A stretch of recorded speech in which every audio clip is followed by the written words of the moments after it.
Hey everyone. So if you're here, it's because you're ready to hear my spiritual journey and how it all started. So I'm gonna do this while I'm doing my hair. I'm gonna straighten my hair, so I figure I could take advantage of this time to tell you guys about my spiritual awakening or spiritual ascension, or how some Christians call it, my testimony. So for me, it all started in 2021. In early 2021, I had went through a separation with a long-term relationship that was very toxic. And I was experiencing the most anxiety I had ever felt in my life. I was so anxious, I couldn't sleep, I couldn't eat. I couldn't even work. I couldn't function at work. I'd be at work just fidgeting, procrastinating. And it was so bad that it turned into chronic anemic. I was paled. I was so skinny.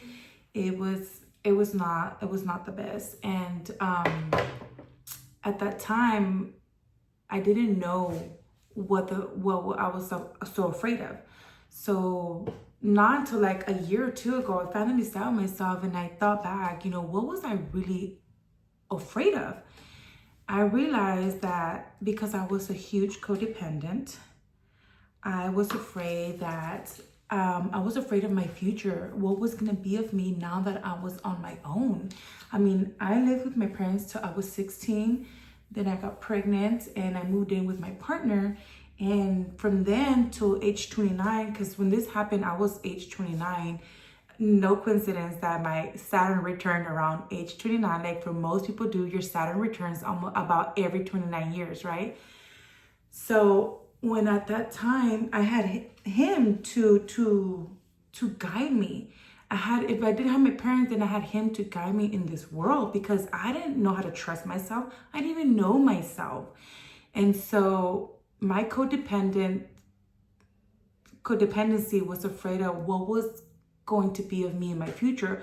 Who can I trust now to guide me on this path of life? And let me just make this clear. I meant like in life, like big decisions, but I just want to make clear, I was very successful in my career. I had just gotten my bachelor's in psychology.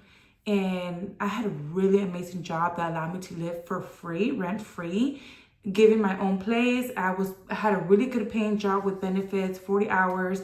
In fact, I was owning my truck. I had my car. That year, I went to the Bahamas. That year, I went to Mazatlan. I also went to Texas. This is when I lived back in California. And I was doing really good for myself, career-wise, but just in life, I had no one there to guide me, and I was so afraid of that. And so I was dealing with so much anxiety that I ended up, I guess, attracting and the right and wrong individual. I ended up attracting an individual who was going through a rough place just like me. It wasn't someone who I was supposed to be dealing with. And I'm gonna just put it out there. He happened to be one of my tenants. But the thing that really held me back for the most is that he was a married man. Now, I know what you guys are probably reacting and about to give me a whole judgment before you do. Just so you guys know, I already gave myself my own punishment and my own forgiveness, and I'm way beyond that. And if you don't believe me, hear me out, okay? So me, who always grew up Catholic, was like, this is like a big no-no. I cannot be dealing with you. I just have no business at all with a married man, and given anybody's man. I always have stood by the word that I am not going to deal with anybody else's man, whether they have a thing or not. She likes him. I'm not that type of girl. There's plain efficiency. I don't need to be doing all that. But I kid you not, you guys, there was an intense energetic pull to him. In fact, it was a push and pull. I felt it on my core.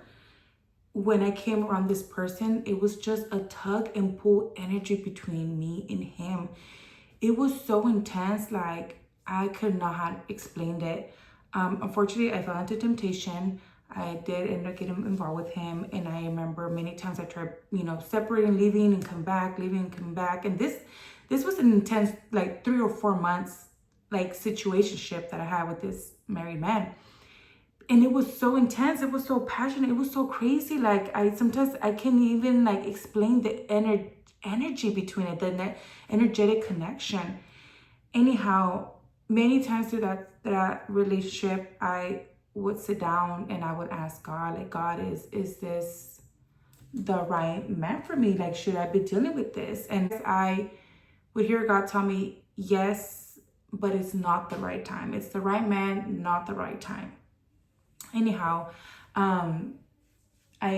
because of all the relationships that, the situationship, I ended up getting my heart broken. So that evening, I went to my bathtub to take a bath, and I was just crying, right? I was just bawling. And in the middle of me crying, I had like an out-of-body experience. All of a sudden, I was so conscious that it's like I stepped out of myself and I was looking at me crying and experiencing this heartbreak, the hurt in my heart, my whole body experience. It was so crazy. It was like I was looking in, and I was so conscious about every little single emotion that was going through my entire being. I even stopped in the middle of my crying. I'm like, what the fuck is happening? Why am I so aware of this hurt, of my human experience? And then I continue. I was still crying. It's almost like the tears continue, but I was just like in shock. Like it was like almost like if my body was just doing the crying by itself, and I was just witnessing it. I was so conscious about it.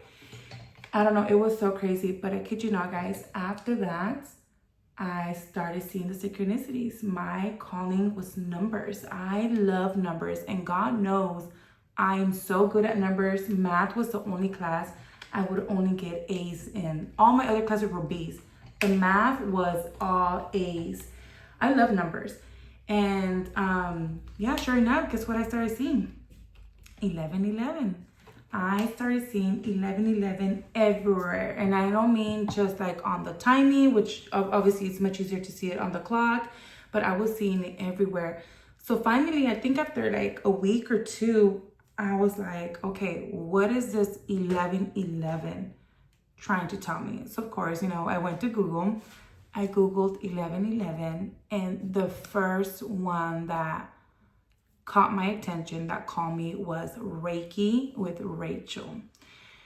I went on her website, and Reiki with Rachel has a whole paragraph and explain of this, because she went through it herself, and now she guides people who are going through it themselves. But most importantly, not just your spiritual awakening, but your twin flame journey. Now, if you don't know what a twin flame is, I will save this for another video, or you can also look up Reiki with Rachel. But I truly believe, because this resonated with my spirit, that the person that I was dealing with is my twin flame, who was the catalyst, which means he was my pivot to awakening my spirit. And so that's when I read what a twin flame journey is, what the spiritual awakening is all about. And it's pretty much your awakening is coming back to oneness, coming back to your true self. In my opinion, spiritual awakening is coming back to God. And sometimes I call God spirit, or I call him universe, or Jesus, however it may resonate with you, but this is what I'm called to call it. So to me, it was like coming back to God. And I tell you guys, like, I grew up Catholic my whole life. My mom's a Catholic Franciscan, so she's very involved in the Catholic Church, and she always had us involved in the Catholic Church. We were the altar kids who will help like the priest, hold the Bible, prepare the bread and the wine. We would go to catechism like every Wednesday, and then we would try to make it even with our friends every Sunday to church. And I knew then when I went through my awakening that my whole life I was just practicing a religion, you know, and now I was given the opportunity to create a relationship with God, which I'm truly grateful for. And there's a huge difference, you guys. There's a difference between just being religious and actually having a relationship with God. When you have a relationship with God, you don't need a church. Of course, churches and religions are there to be opening the door so that you can go to God. But churches and religions are not the only path to God. And so from there, that I learned about this journey, all of a sudden, I was still experiencing the anxiety. And I remember after going through this that one of those nights, and this is like the darkest period of my life, but in spirituality, they call it the dark night of the soul. One specific night, I remember I was so anxious, you guys, so anxious. And I love going to my mom's, right? I love being with my mom. My mom is so much joy, and being with my sisters, and we have so much fun. Just us, like we can literally have a whole party just in our living room, just us. And I remember one Saturday night, like I went over there and I was having fun. We were laughing and everything, but the anxiety in me kept like, it was just bothering me. I didn't know how to deal with it either. Even though I have a bachelor's in psychology, like all that stuff just went out the door, right? I remember that night I was like, I just want to go home. I just want to go home. And it was so intense, you guys, that I remember that night I looked up at the sky and it was a very dark night. And I remember looking at the stars, and from within and out, I was pouring in tears. I was in desperateness. And I remember telling God, like, just like looking up and calling him with all my soul, telling him, God, I do not want to experience this anymore. I'm tired of this. I don't want to experience this anymore. Like, I am ready to heal. Like, I am ready. I surrender to you. I leave it all to you. I don't want this anymore. Take this from me. From then on, you guys, like seriously, like the following weeks, like he started sending me all the right people, all the right resources to heal my wounds, to heal my codependency, to heal my relationship with me, to get to know him. And one of those main resources that I still truly use to this day is Reiki. Now, I know you probably heard of me talking about Reiki before, like in my social media page, but I will make another video on Reiki, which is high vibrational energy, or how I like to call it divine source energy. Reiki with Rachel does have videos on YouTube for free. Reiki meditations. I started using her Reiki meditations, you guys, and I had such wonderful levitating, like out of body experience. When I used to do her meditations, all the first ones, like the first month, I truly felt my soul lifted in such bliss and such love. It was so amazing, you guys, that every single moment I had, I would go to my bed and meditate, and I would put a meditation on. Every break I had, every lunch I had, every restaurant break, evening, every time to myself I would run to my room and I would meditate, because I love the love, you know what I mean? Like, I was so in love with the floatiness and the blissfulness and the tingling and everything, that at the end of meditation, when she would say, okay, I need you to feel your feet, I need you to ground, come back, I didn't want to come back. I didn't want to come back. I wanted to stay in that high vibrational energy. But after a month or so of doing it so much, I started getting many signs. I don't remember how the signs are, but honestly, you guys, to me, it's just a knowing. It's just a knowing, and me having to trust that knowing, that guidance when God talks to me. But I got all the guidance to, you've been floating so much. I already showed you what this could really look like. Now you need to ground, and you need to do all the work. The work was referring to the healing, because I couldn't deny I still had those toxic relationships around me, and I still had these inner wounds. So it's like my spiritual self was telling me, you're human too. You can't be all spiritual, but you also need to do the human work. So I took all the resources that and the teachers that I was given, And I started to heal my wounds. I started forgiving all the people who have hurt me in my past. I started to forgive myself. And then I was also changing my mental shift, right? It was like I had to change my mentality as well. It was so many things, you guys. I had to really make another video to really break down all the resources that I use so that maybe you can use them as well. Anyhow, when I went through my spiritual awakening, before my spiritual awakening, it was like I'm driving this vehicle, right? I'm driving my body. This is my vehicle. And my human self was always driving the vehicle before, right? I always used to think that everything is just happening to me. Like I have no control of my circumstances, right? Like I have this shitty job. I can never make ends meet because this is just happening to me. This is just my destiny and this is what's happening to me. Well, when I woke up spiritually, it's like my spirit was like, get on with your human self, take a passenger seat, and let me take control of this vehicle. And now that I see the world differently for my spiritual self, it's like, guys, we are not victims to our life. We are not victim to our circumstances. We were given the divine power to create our reality. We, as in I, dug up my hole, that hole that I was in, that darkest night of the soul. I dug that up for myself. And it was up to me to get my fucking self out of there.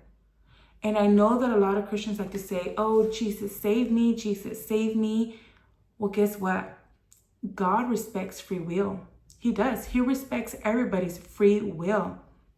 He can knock on your door all he wants. But the only person who has the will to open that door and be like, God, I'm ready for you, is you.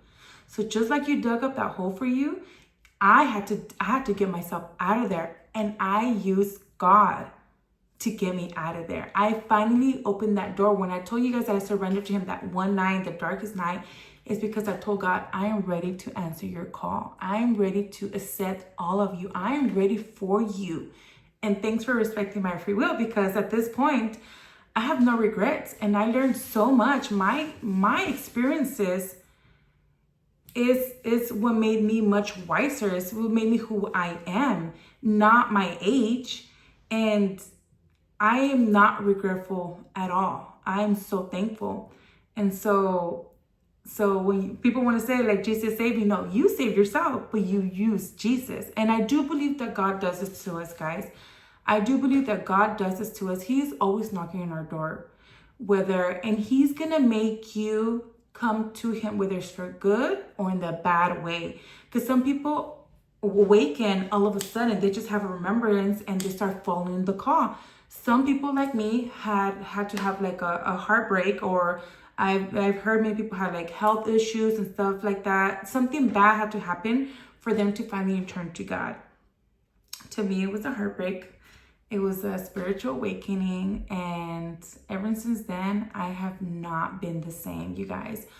But I do want to mention this. You guys think that, or you guys might think, if you haven't experienced this, that once you wake up, it's all, rainbows, sunshine and rainbows, dandelions and all that. Well, not really, you guys.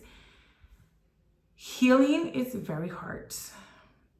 Staying on the path of God is very hard when you are healing. To me, this is like the gray area when you're going from dark to light. This is the gray area where you can either make it or break it. So like you can make it and keep falling back. And I think a lot of us have done that before, where we're making it and we're falling back, making it and falling back.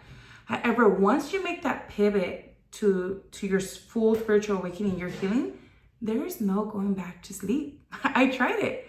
There is no going back to sleep. I tried it and I've asked and I knew the answer and I just wanted to confirm.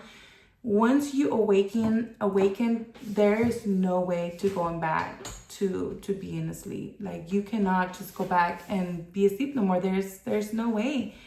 And Carl Jung, a psychologist, actually studied this. He studied spiritual awakening. That's obviously not the word that he used, but when you awaken, he explained that it's your consciousness leveling up. and it could only go higher from here, you guys. I think we go through, and I've heard this saying, but it's not as drastic as the first time, but I've heard people say that you keep awakening, you keep having moments of surrender, and you keep having moments of just leveling up consciously. And I think it's just so amazing. Obviously, the first one is so drastic because it's like a midlife crisis. Spiritual awakening can actually be mistaken by midlife crisis because your whole world completely turns 180. I mean, I ended up all the way in Texas from Central California. What I'm doing now is nothing to do with my psychology career or property management. It's because can you see? I'm in my beauty studio, and I love being my own boss. I love having control of my own income and time. I love the freedom. I'm never going back to working for somebody else. I'm not ever going back to corporate America, working 9 to 5. That is not my authentic self. And so your life completely has changed, completely 180. Anyhow, when you're healing, it's a very, very tough place, you guys, because you're at that pivot, whether you fall or you rise, you fall, you rise. And I'm not kidding you guys. There were so many times that I just wanted to go back to my old life because healing was so hard. I wanted to go back to my old life. And I'm not kidding you guys. I was even tempted again. To repeat those same damn fucking relationships that brought me to where I was in my awakening. I was so damn tempted. And when I realized that was a temptation and I passed, oh my God, I was so happy. I was like, that's how I know that I am going in the right way. That's how I know that I am healing. But it is so tough, you guys. It is so tough. I wanted to run back so many times, but this is where we got to stay strong. This is where we got to believe, trust in one and in God, and continue on that relationship. Because once you get to your healing side, you guys, the peace, the love, it's amazing. And once you're up there, once you create your own heaven, there is no way of coming. There is no more taking hell. Okay, there is no more taking hell. But don't get me wrong. Healing is a continuous journey. We are always healing something. And that's okay because there's always room to grow. But it's not going to be as drastic as it was when I came into this spiritual awakening, right? I am coming much more from a healed place. And it's amazing. But yeah, now that I am awakened and I have gone through the majority of my healings, I have a better relationship with God. I don't need to go to church. I feel much more connected with God here in my room. My room is my sacred space. Not this room, but my bedroom is my sacred space. Nature. I pretty much just open the door and follow God whichever way He may want me to go to Him. Sometimes that's attending a Catholic Mass. Sometimes that's attending a Christian service. Sometimes that is studying the Bible with the ladies from Jehovah's Witnesses. Sometimes that is watching a video that I was called to. Sometimes that's a tarot reading, And He talks to us in so many different ways. And whatever way He calls me, I will answer the call. And so that is my spiritual journey, you guys. I'm going to be sharing much more with you guys now that I decided that I'm coming out of the spiritual closet, because I really felt the push again today to share that with you guys. And I think it's because some of you guys out there need to hear this, and you're probably experiencing the same thing, and you probably want to talk about it. And I love hearing spiritual awakening stories. I love it. Anyhow, I will be making some more videos, sharing more about my spiritual journey. So stay tuned. Thank you for listening.